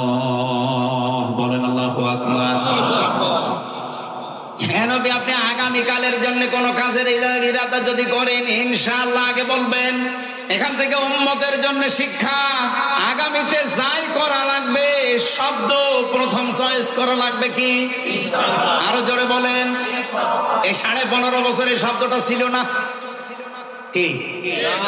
তারা বিভিন্ন উন্নয়নমূলক কাজের আঞ্জাম দিয়েছে, বিভিন্ন কাজ কারবার যাই করেছে, কোনদিন ইনশাআল্লাহ এটা আমি শুনিনি। কারণ তাদের ভয় ছিল যদি ইনশাআল্লাহ বলা হয় দাদা বাবুরা রাগ করতে পারে। আল্লাহ আমাদেরকে হাতে ধরে বাঁচিয়েছে। ডক্টর মোহাম্মদ ইউনূস এখন যে পলিসি গুলো হাতে নিয়েছে, এই 54 বছর আমার মনে হয় আমি যতটুকু অ্যানালাইসিস করেছি, যতটুকু পড়াশোনা আছে আমার, এ দেশটা দাঁড়িয়ে যেত শুধু দাদাদের কারণে দাঁড়ায়নি। যেহেতু পাশেই মনে হয় দাদারা আছে। আপনাদের মতো এত বড় নিকৃষ্ট প্রতিবেশী পৃথিবীর ইতিহাসে কোন দেশ পায়নি। আন্তর্জাতিক মিডিয়াগুলো আজ রিপোর্ট দিচ্ছে আপনাদের সাথে কোনো একটা দেশের মিল নেই। পাকিস্তানের তো দা কুমড়ার সম্পর্ক, আফগানিস্তানের সাথে একটা চিকন বর্ডার আছে, তাও তাদের সাথে মিল নেই। মালদ্বীপের সাথে মিল নেই, ভুটানের সাথেও মিল নেই, মায়ানমারের সাথেও মিল নেই, সিরিয়ার সাথে তো নেই। বাংলাদেশের সাথে মিল ছিল, কন্যা নেই, মিল নেই। আপনারা যা করছে প্রতিবেশী এ কাজ করে না। আল্লাহর ঘরগুলো একটা একটা করে ভেঙে ফেলছেন আর বলছেন এখানে 500 বছর আগে এখানে মন্দির ছিল। পৃথিবীর মানুষেরা মাটির নিচে তেল পায়, গ্যাস পায়, সোনা পায়, রূপা পায়, আর এই কোলাঙ্গাররা মাটির নিচে শুধু মন্দির পায়। তাও যেখানে সেখানে না, যেখানে মসজিদ আছে ওই জায়গায় পায়। আমরা যদি এখন বলি ঢাকার স্বামীবাগের যে মন্দির ইসকন, এটা 1000 বছর আগে এখানে মসজিদ ছিল, ভেঙ্গে মসজিদ বানাবো, কেমন লাগবে আপনাদের? আমরা আপনাদের মতো এরকম নাফরমান না। এ বাংলাদেশে আমরা সে জাতির লোকই আছি না কেন? এই দেশটা আমাদের। কথা বলো না কেন? এখানে ইহুদি হোক, খ্রিস্টান হোক, মুশরিক হোক, বৌদ্ধ হোক, মুসলমান হোক, সব আমরা বাংলাদেশী। এক কথা বলেন। যা করছেন এতদিন, অন্তত কন্যার কারণে আমরা কিছু বলি না। কন্যা নেই, এখন যা আরম্ভ হয়েছে, 7 সিস্টার যদি ভেঙে যায়, আর ভেঙে যাবে। নবীজির হাদিস নেই যে টুকরা টুকরা হবে কোরআনের গায়ে যারাই হাত দেবে। এর আগে যারাই হাত দিয়েছিল আপনি তাকান, রাশিয়ার দিকে 12 টুকরা হয়ে গিয়েছিল। এই কথা বলছেন এখানে। 1500 বছর আগে আল্লাহর ঘর মসজিদ কাবা শরীফ, এখানে হাত দেওয়ার কারণে এদের পূর্বপুরুষ যারা আব্রাহা, আল্লাহ কাসফিন মাকুল বানিয়ে ফেলেছেন। আপনারা এখনো পর্যন্ত যদি ওই লাইনে থাকেন, গতকালকে একটা মসজিদ ভেঙেছে, এভাবে যদি অব্যাহত রাখেন ভারত 33 টুকরা হবে আর কয়েকদিনের ভেতরে। পৃথিবীর মানচিত্রে এখন 257টা রাষ্ট্র, আর এই 7টা যদি ভেঙে 7 সিস্টার 7টা রাষ্ট্র হয় কত হবে? হ্যাঁ, 7টা বেড়ে যাবে না? আর আমরা মনে হয় এগুলো যদি আমাদের হক, তো এগুলো যদি আমরা পেয়ে যাই, মালয়েশিয়ার চাইতে আমাদের এই দেশ আরো বড় হয়ে যাবে ইনশাআল্লাহ। আর সেদিকে এগিয়ে যাচ্ছে। ভয় দেখিয়েছিল আমাদের যে না খাওয়িয়ে মারবে, এমন অবস্থা করেছে ওরা। এখন এই যে বিভিন্ন বর্ডার আছে না, পেঁয়াজ আলু পচে পচে নষ্ট হয় আর গালি দেয় দাদারে। ডক্টর মোহাম্মদ ইউনূস, ওনার মাথা না একটা ম্যাগনেট, দেখেছেন কোন জায়গায় কি করেছে? এগুলোর একটা নিয়ম আছে, আমি আয়াতের ব্যাখ্যায় পড়েছি, এই জন্য যাবো ওইদিকে। হযরত মুসা আলাইহিস সালামের জামানার কথা বলছি, আমি তাফসীর থেকে যেগুলো পড়েছি সেইগুলো বলছি। হযরত মুসা আলাইহিস সালামের জামানার কথা। মুসা আলাইহিস সালামকে আল্লাহ রাব্বুল আলামিন 23 বছর পর্যন্ত ফেরাউনের বাড়িতে লালন পালন করেছিলেন। কত বছর? 23 বছর পর্যন্ত যারা লালন পালন করলেন, এই লোকটা আল্লাহর নবী মুহাম্মদ সাল্লাম 23 বছর একটা অন্যায়, একটা অপমান, একটা অন্যায় অবৈধ কাজের দিকে খেয়াল করে পুরা ফেরাউনের তক্তকে নড়িয়ে দিয়েছিলেন। আপনি তাকান, এই 2024-এ যারা জীবন দিয়ে গেল এদেরও কিন্তু ঠিক এইরকমই বয়স। 5 বছর 6 বছরের ছেলে মেয়েরা ক্লাসে যায়, ওখান থেকে যারা ইন্টারে পড়ে, খুব বেশি হলেও যারা অনার্সে মাস্টার্সে পড়ে, তাদের বয়স দেখবেন 22-23-এর ভেতরে। কথা বলেন না, কিছুই বলি না। 18 বছরে আমরা হঠাৎ করে দেখলাম এই 23 বছর 22 বছরের ছেলে মেয়েরা কি এমন অদৃশ্য, কি এমন পেয়েছে, একটা অন্যায় এই শব্দটা সামনে নিয়ে তারা আন্দোলন আরম্ভ করেছিল। মুসা আলাইহিস সালামের সূরা কাসাসের তাফসীরে পড়েছি, পৃথিবীতে কোন স্বৈরাচার জালেম এদেরকে যদি কেউ হটাতে চায়, সর্বপ্রথম 1 নম্বরে যে কাজটা করা লাগবে তার নাম জ্ঞান অর্জন করা লাগবে। বেলালি ভাই শিবিরের ছেলে মেয়েদের নাম বলছিল, ছাত্রী সংস্থা, ছাত্র শিবির, এমনি বলে নাই। এরা 18 বছর না, বাংলাদেশের 54 বছরই একাধারে।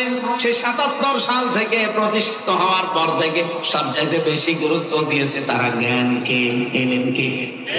এজন্য আপনি দেখবেন একেবারে নিচ থেকে উপর পর্যন্ত উঠতে হলে চেহারা দেখে দেয় না, দেখে দেয় তার জ্ঞান গরিমা আছে কিনা। কমপক্ষে 42টা বই পড়া লাগে। কয়টা? এখন আরো বেড়েছে। সাথী হওয়ার জন্য প্রায় 42টা, সদস্য হওয়ার জন্য আমি যখন ছিলাম আমি 72টা পেয়েছিলাম। আপনি চিন্তা করেন, 72টা বই আপনার ক্লাসের বই বাদ দিয়ে এক্সট্রা আপনাকে পড়ে পরীক্ষা দেওয়া লাগবে। এখন 81টা হয়ে গেছে। আমি তো সেই 9 সালের কথা বলছি, ওই সময় 72টা ছিল, এখন 81টা বই পড়া লাগবে। তা যেমন তেমন করে পড়ে আপনি নকল করে হবে না, পরীক্ষা দিয়ে পাস করা লাগবে বইয়ের উপরে। এতটুকু শেষ করেননি মুসা আলাইহিস সালাম, আল্লাহকে বলেছিলেন, রব্বুল আলামিন তুমি যে আমাকে পাঠাতে চাও, ইযহাব ইলা ফিরআউনা ইন্নাহু তাগা। 23 বছর পরে আমি 23 বছর বয়সে দেশ থেকে পালিয়ে চলে গেলাম, এরপরে ওই দেশ থেকে আবার এসেছি। দেশে আসার পরে তুমি আমাকে ঘোষণা দিলে যে ফেরাউনের কাছে যাও, সে তো হয়ে গেছে। তগুতের যতগুলো কাজ কারবার আছে আমি 4টা পেয়েছি। এদিকে তাকান, তগুতের যত কাজ আছে, প্রধান কাজ তগুতের কয়টা? আরো জোরে বলেন। 1 নম্বরে তগুত নিজে আল্লাহর আইন মানে না, অন্য কেউ মানতেও দেয় না। আরে 15.5 বছর এটা সবচাইতে বেশি হয়েছে। নিজেরা তো মানতোই না, কেউ একটু মানতেও দেবে না। এই কোরআনের আয়োজন করা এটা মুসলমানের ইমানের দায়িত্ব। কারণ বাল্লিগু আন্নি ওয়ালাউ আয়া, একটা বাক্য জানা থাকলে পৌঁছিয়ে দাও, এটা ফরজ। এই ফরজ দায়িত্ব পালন করার জন্যই গত বছর এই দিনে এখানে তাফসীর মাহফিলের আয়োজন করেছিল মুহাদ্দিস আমিরুল ইসলাম বেলালী সহ এলাকার মানুষে, নাকি লোক দেখানোর জন্য? বলেন বলেন, যে যতটুকু জানবে ওইটা পৌঁছিয়ে দেবে, এটা নামাজের মতো ফরজ। বাল্লিগ দেয়নি, বাল্লিগু বহু বছর। নবীর আদেশ শুধু হামজার প্রতি একা। যেই বিশ্বাস করে আল্লাহ একজন আছে, রাসূলুল্লাহ আমাদের নেতা, তার কাছে যতটুকু পৌঁছাবে ওইটাই সে যেন ছড়িয়ে দেয়, এটা ফরজ। কারণ বিদায় হজের ভাষণে এই দায়িত্ব নবীজি আমাদেরকে দিয়েছেন। আজ যারা উপস্থিত আছো, যারা অনুপস্থিত, তাদের কাছে পৌঁছিয়ে দেওয়া, এটা চলবে ইলা ইয়াউমিল কিয়ামা, কিয়ামত পর্যন্ত। ১৫০০ বছর আগে বলেন তো আমরা কি ওই ময়দানে উপস্থিত ছিলাম? বলেন ছিলাম? ১৫০০ বছর পার হয়ে গেছে, কিন্তু হাদিসটা কি শেষ? এর হুকুম চলবে কতদিন? সুতরাং এখান থেকে কিয়ামত পর্যন্ত যারা আসবে তাদের কাছে পৌঁছিয়ে দেওয়ার দায়িত্ব এখন আমাদের। আর এইটা পালন করার জন্য এই লক্ষ লক্ষ টাকা খরচ করে আয়োজন করেছিল। কিন্তু আমি বাগাসরা এসে প্রায় ৭-৮ ঘন্টা বসে, আপনারা আসতেই দিলেন না। কি হয়ে যেত? বিএনপির মতো এত বড় দল, জামাতের মতো এত বড় দল নড়াচড়াই করাতে পারে নাই, আর আমি ১-১.৫ ঘন্টা বক্তব্য দিয়ে সালেমকে হটিয়ে ফেলবো। কি ভয় ছিল আপনার? সুতরাং এই যে ভালো কাজগুলো, ইবাদত গুলো নিজেও করে নাই, মানুষকে করবে, করতেও দেয় নাই। এইটার নাম তগুত। এই তগুত এলাকায় ছিল না, তার মানে বোঝা যাচ্ছে তগুত দেশে ছিল। ২ নম্বরে তগুতের কাজ হচ্ছে, তগুত যেহেতু ফেরাউন, ও বলেছিল আমাকে ছেড়ে দাও, আমি মুসাকে হত্যা করব। সাতক্ষীরাবাসী মুসাকে হত্যা করার জন্য ফেরাউনের লোকজন ছিল না? কথা বলেন না কেন? আব্দুল মুসা, আমি নিজে হত্যা করব মুসাকে। কেন এই কথা বললেন? কোরআনের প্রতিটি শব্দ গবেষণামূলক চিন্তা ভাবনা করে এখান থেকে তথ্য নেওয়া লাগবে। তার তো হাজার হাজার লোক লস্কর ছিল, তার সেনাবাহিনী ছিল, প্রশাসন ছিল, ফাঁসি দিতে পারতো। কেন সে নিজে বললো আমি মুসাকে হত্যা করব? আইয়ুবাদদিলা দীনাকুম, আমি আশঙ্কা করছি সে আমার রাষ্ট্রের নিয়ম নীতি পাল্টিয়ে দেবে। এই পৃথিবীতে যে সমস্ত স্বৈরাচার সরকার বিদায় নিয়েছে তাদের আচরণ এই ছিল, তারা যেই দেখতো যে আমার রাষ্ট্রের বিধান যারা পাল্টাতে পারে তাদেরকে আমি নিজে হাতে হত্যা করব। বাংলাদেশে এরকম একটা ঘটনা ঘটেছে মেজর বজলুল হুদার ক্ষেত্রে। এই কথা বলেন না কেন? যারা এ কাজ করেছিল, আমি তখন নিজে জেলে ছিলাম, নিজে ওই সল্লাদ আমারে বলছি। মারা গেছে লোকটা, ওই যে শাহজাহান, প্রথম দিন যে তার সাথে আমার দেখা। স্বৈর শাসকের বিরুদ্ধে ও যখনই টের পায় যে না এটা একটু ঝামেলা হতে পারে, তখন আর তারা জীবিত রাখে না। তার বাংলাদেশে উৎকৃষ্ট উদাহরণ শহীদ মীর কাশেম আলী। আপনি কি মনে করেন উনি শুধু জামাত ইসলাম করতো, উনি শুধু বিএনপি করতো এই জন্য ওনারে মেরে ফেলা হয়েছে? না, ওনার মাথা ছিল না, ওনার মাথা ছিল একটা ম্যাগনেট। ইসলামী অর্থনীতিকে পৃথিবীতে প্রতিষ্ঠা করার জন্য যত চতুর্মুখী কাজের আঞ্জাম দিয়েছে এ বাংলাদেশ আজ ৫৪ বছরে এর মধ্যে এরকম আঞ্জাম কেউ দিতে পারে। অথচ লোকটাকে যাদের ইশারা হোক দুনিয়া থেকে বিদায় করে দিলেন। এরকম মীর কাশেম আলী ১০০ বছর আর একটা তৈরি হবে? যা তৈরি হয় সব খালি খাই খাই করে, আর উনি শুধু দিয়েছে। এক কথা বলেন না কেন? একটা জিনিস কবরে নিয়ে গেছে, তার তৈরি করা যত কিছু এখন লক্ষ লক্ষ মানুষের কর্মসংস্থান তৈরি হয়েছে। আপনি ফতোয়াবাজি করেন, আপনি কি বানিয়েছেন?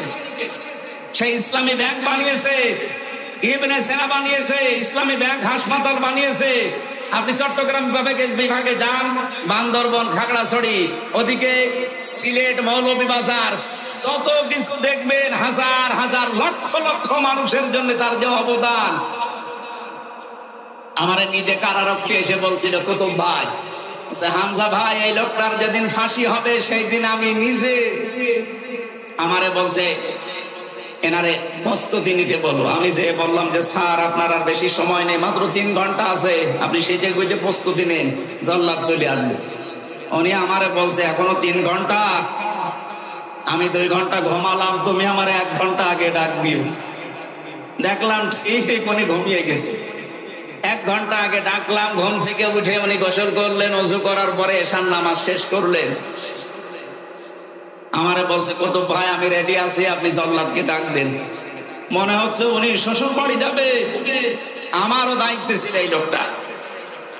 আমারে বলছে, হামজা ভাই আমি ওই দিন থেকে এখনো পর্যন্ত মিলাতে পারি না যে ওনার 3 ঘন্টা পরে ফাঁসি, ওনার ছেলে ব্যারিস্টার আরমান গুম হয়ে আছে, ওনার স্ত্রী হাসপাতালের বেডে, ওনার লক্ষ লক্ষ দলীয় লোকজন সব পালিয়ে বেড়াচ্ছে জেলখানায়, তো ওনার ঘুম আসলো কি করে? আমি বললাম, কত ভাই আপনি বসেন না, আমি বুঝে ফেলেছি। সূরা হামিম সেজদার 30 নম্বর আয়াত আমারে 1500 বছর আগে জানিয়েছে। ইন্নাল্লাযীনা ক্বালু রাব্বুনাল্লাহ সুম্মা ইসতাকামু তাতানাজ্জালু আলাইহিমুল মালাইকা। রব্বুল আলামিন বলেন, অবশ্যই যারা কথা বলতে পারে আমাদের রব আল্লাহ আর এর উপরে টিকে থাকে, তাতানাজ্জালু আলাইহিমুল মালাইকা। আল্লাহ কিন্তু তাতানাজ্জাল এটা মজারে দিয়েছেন, বর্তমান ভবিষ্যৎ প্রেজেন্ট ফিউচার। মালাকুন না দিয়ে মালাইকা বহুবচন দিয়েছেন। আল্লাহ পাক বলেন, তাদের জন্য আমি আল্লাহ ফেরেশতা লক্ষ লক্ষ ফেরেশতা নাজিল করছি, করব। সুতরাং আয়াত 1500 বছর আগে নাজিল হওয়া হলেও এর বিধান কিয়ামত পর্যন্ত থাকবে না থাকবে না? ফেরেশতারা এসে কি বলে? আল্লাহ তাখাফু ওয়ালা তাহজানু, কোনো ভয় নেই, কোনো চিন্তা নেই। কিসের ভয় নেই, কিসের চিন্তা নেই? তোমার চিন্তা হয় যে তোমার এতগুলো মানুষ কাজ করে তোমার প্রতিষ্ঠানে, তাদের কি হবে? তোমার ছেলে আরমান ব্যারিস্টার, একজন সাধারণ ছেলে না, ব্যারিস্টার, সে গুম হয়ে আছে। তোমার স্ত্রী হাসপাতালের বেডে এখন কাতরাচ্ছে মরণের যন্ত্রণায়। তোমার দলীয় লোকজন সব পালিয়ে বেড়ায়। তুমি এখনই যদি ফাঁসির মঞ্চে চলে যাতে তোমার কি হবে, এই চিন্তা, এই ভয় আসতে পারে। এই জন্য ফেরেশতারা কানের কাছে এসে বলে, আল্লাহর বান্দা ভয় পাবেন না, সবগুলোর দায়িত্ব আল্লাহ নিজে নিয়ে নিয়েছে। ব্যারিস্টার আরমানের দায়িত্ব আল্লাহ নিয়েছিল, এটা তার বাবার কানে ফেরেশতারা শুনিয়েছে, এই কারণে সে এখনো বেঁচে আছে। হয়তো যে জায়গায় ছিল, আমি মাত্র 10 দিন ছিলাম আয়না ঘরে, তাও মিনিটাই। আমাদের তো সাধারণ ভাবে রেখেছিল, তাই আমার 9 দিন মনে হচ্ছে 9 বছর গেছে, আর ওনারে 9 বছর। এদিকে 3.5 হাত, এদিকে 1.5 হাত, সামনে টয়লেট দেওয়া, তাও কোনো দরজা নেই, কোনো দেওয়ালও নেই, ওদের সামনে বসে বসে টয়লেট করে। এইভাবে হাত বেঁধে দেয় চেয়ারে। আমি নিজে দেখেছি, আমার সামনে নিয়ে গেছে একজনে, আমারও মাটির নিচে নিয়েছিল, হাত পা বেঁধে, চোখ বেঁধে। আমার চেয়ারে বসাইনি, কিন্তু আমার আগে যারে নিয়েছিল ছাত্র দলের একজনকে, সে বলছিল যে আমার চেয়ারে বসিয়েছে, এই হাতের সাথে আর পায়ের সাথে ক্লিপ লাগিয়ে দেয়, এই গলার সাথে বেল্ট বেঁধে দেয়, একবার শুধু সুইচ টিপ দেয়, 1 মিনিটে 120 বার ঘোরে। আপনার মাথার মগজ সব এলোমেলো হয়ে যাবে, 1 মিনিট পরে মনে হবে আমি 10টা দুনিয়া দেখতে পাচ্ছি। টয়লেট করার জন্য 24 ঘন্টায় মাত্র 1.5-2 মিনিট সময় দিত। 1.5-2 মিনিটে মানুষের টয়লেট হয়। আমার সাথে মুফতি ফখরুল ভাই ছিল, উনি বলছিল, হামজা ভাই আপনার সাথে কি করেছে আমি জানি না, আমার র্যাবে তুলে নিয়ে গিয়েছিল ওই মাটির নিচে, ওটা উত্তরাতে। মাটির নিচে নিয়ে এই যে পায়ের ভেতর দিয়ে ভাবে হাত দিয়েছে, দিয়ে সামনে লোহার ব্যারিকেড দেওয়া, ওর সাথে হাতে হ্যান্ডকাপ লাগিয়ে 24 ঘন্টা বসে থাকতাম। এই যে শুয়ে থাকা, এটা যে কত বড় নিয়ামত আমি এখন টের পাচ্ছি। সকালে কয়টা পচা ছোলা দিয়ে যেত, আর দুপুর বেলা 1 মট ভাত দিত, তা মনে হচ্ছে কেউ মাখিয়ে দিয়েছে। আর এখনো পর্যন্ত অনেক জালেম স্ট্যাটাস দেয় যে বুবু কি করেছে, যে বুবুর পালানো লাগলো, তোমার সাথে তো করেনি। তোমার বাবারে যদি এভাবে 10 বছর গুম করে আয়না ঘরে রাখতো, তুমি টের পেতে। কথা বলে না কেন? এখনো জালেমের পক্ষে সাফাই গান আপনি মানুষ।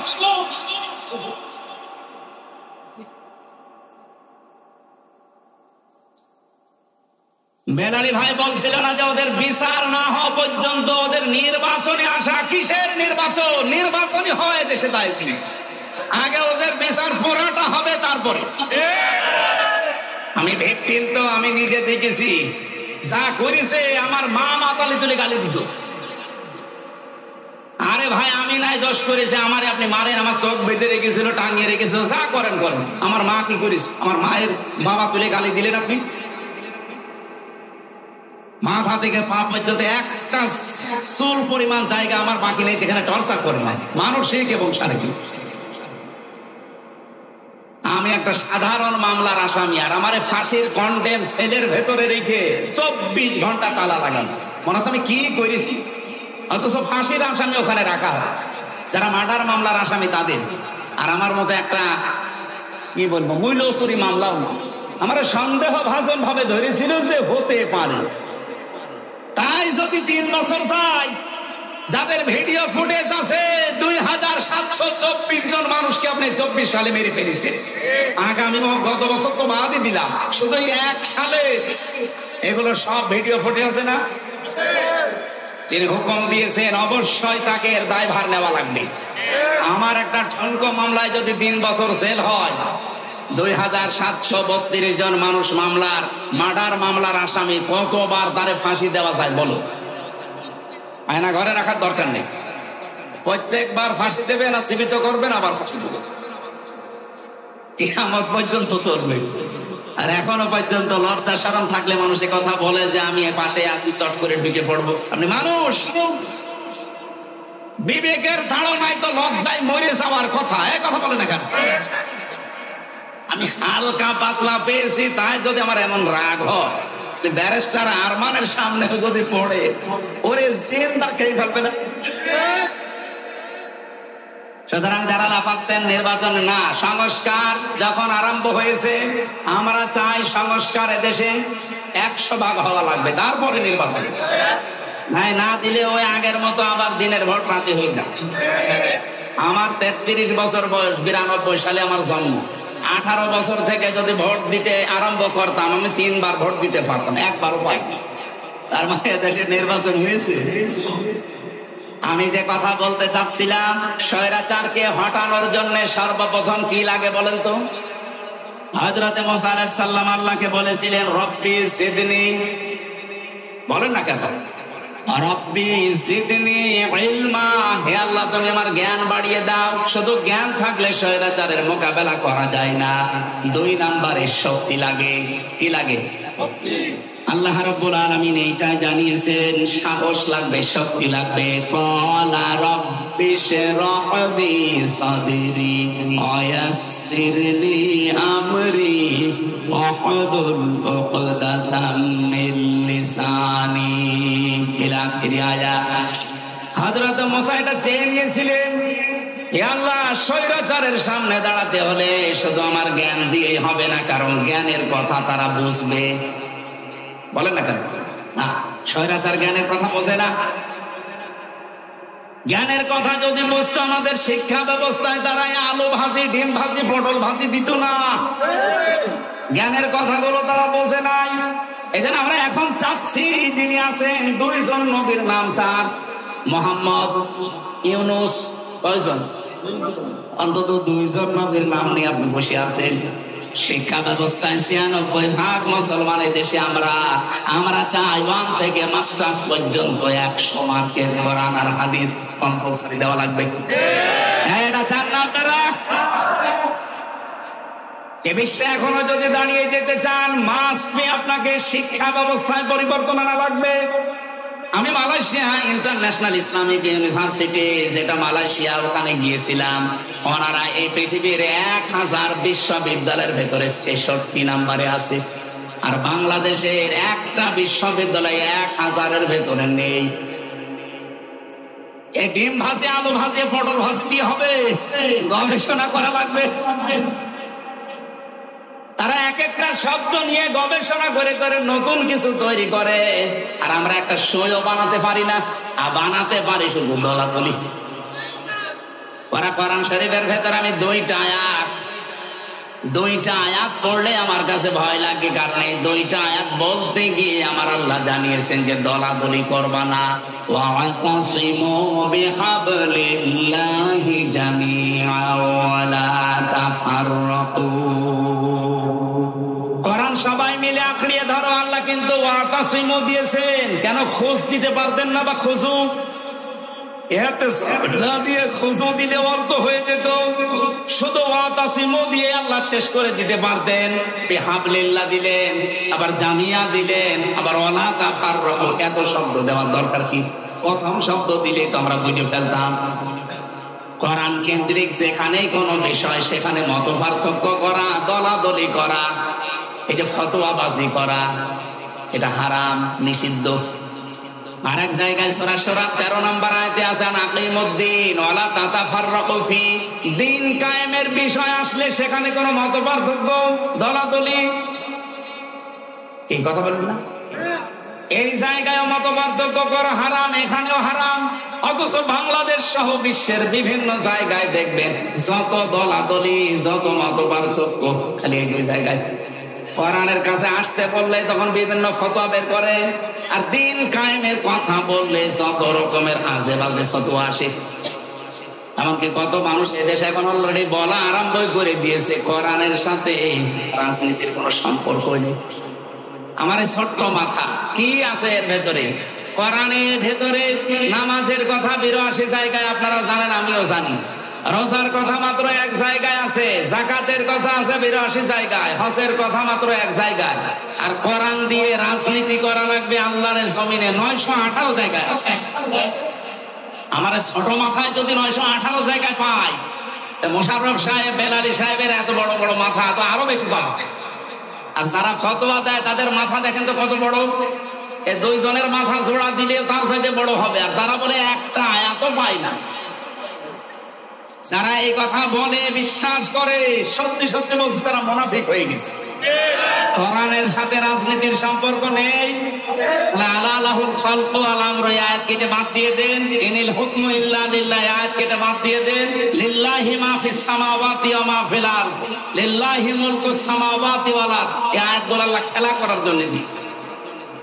এই জন্য আমাদের ঐক্যবদ্ধ হওয়া লাগবে, সাহস বুকে তৈরি করা লাগবে। হযরতে মুসা তিনি সাহস চেয়েছিলেন আল্লাহর কাছে যে আমার বক্ষটা উন্মুক্ত করে দিন।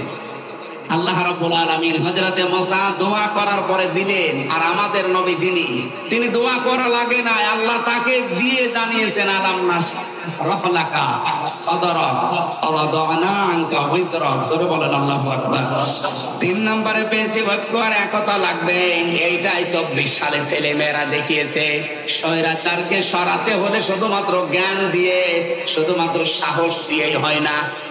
আমরা এই 15.5 বছরে বিভিন্ন রাজনৈতিক দলের মিছিল, মিটিং বলেন, শুধুমাত্র মানববন্ধন করবে তাই সাহস নিয়ে দাঁড়াতে পারে নাই।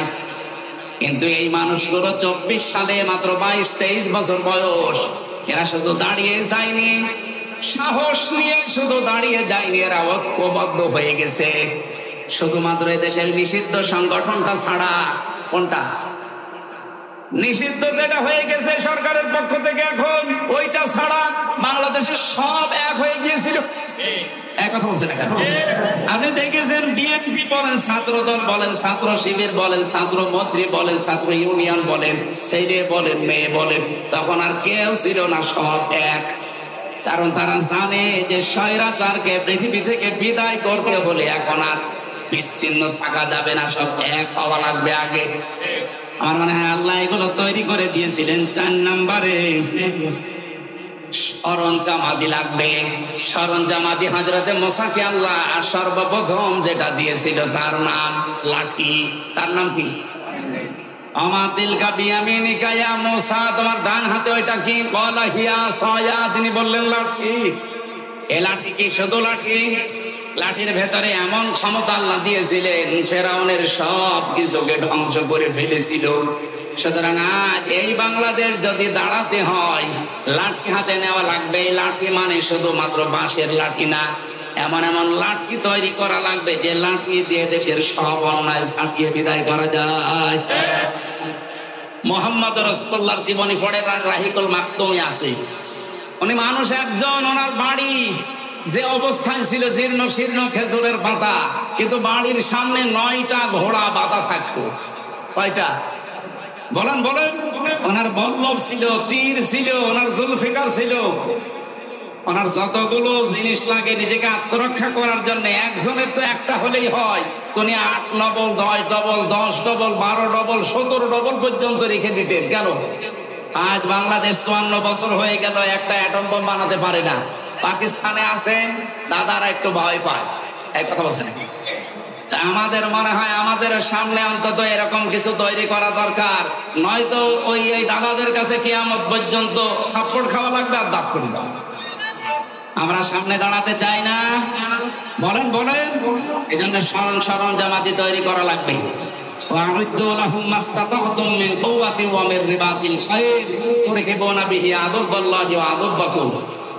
হে নবী, ইসলাম ধ্বংস করার জন্য ওরা যেটা হাতে নেয় ওইটাকে উল্টিয়ে আপনি ইসলামের পক্ষে কাজে লাগাবে। সুতরাং আজ ওরা যা হাতে নিয়েছে ওইটাই উল্টিয়ে এখন ইসলামের পক্ষে কাজে লাগাতে হবে। 4 নাম্বার 5 নাম্বারে পেয়েছি আমি, সাহায্য লাগবে আল্লাহ। শুধু সরঞ্জাম হলে হবে না, সাহায্য লাগবে না। আল্লাহ রাব্বুল আলামিন হযরত মুসাকে 6 নাম্বারে বলেছিলেন, ওয়ালা লা তাখাফা ইন্নানি মাআকুমা আসমাউ ওয়া আরা। তোমরা 2 জনে যাও, আমি 2 জনের সাথে আছি। শুধু 2 জনের সাথে আছি আল্লাহ এটা বলেন নাই।